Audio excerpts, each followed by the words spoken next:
but I just have to tell the story of how Josie came back to Debbie. But if I start crying, that's just hard.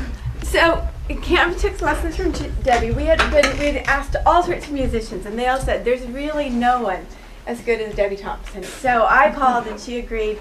Kat was taking piano lessons at the time, and I said, well, he'll have to pick between instruments. And she said, well, he'll pick the cello. And she was right. And then Josie, I thought, well, I'll start her on violin. And I asked around, a woman came recommended who is a friend of Debbie's and who is a wonderful violin instructor.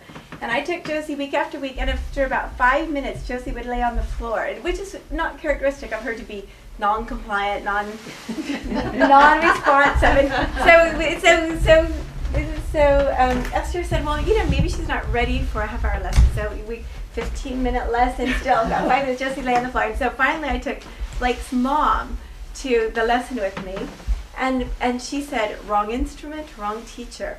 So I started talking to Josie, and Josie said, well, what I really love is Debbie's house. I want to go back and visit Debbie. So Debbie agreed to take her for a summer, and the very first lesson was a half-hour lesson.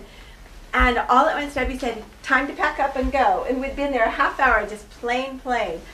Right instrument, right teacher. And Josie would love to grow up to be like Debbie, and I would love for Josie to grow up to be like Debbie. And there you can tell from our concert, Debbie's an extraordinary musician and an even better instructor. And Gingy has been also part of our lives for many years, 7 years, 8 years now. And so as you can tell, an extraordinary pianist and coach and accompany us, which is another whole other skill than being a pianist, is to be an accompanist. Yeah. Thank you very much for your extraordinary gifts and talent. So great.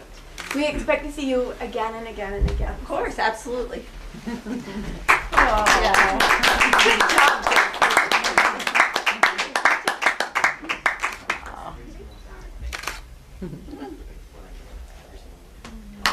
Thank you. And we have dessert. Oh, you know what? You know,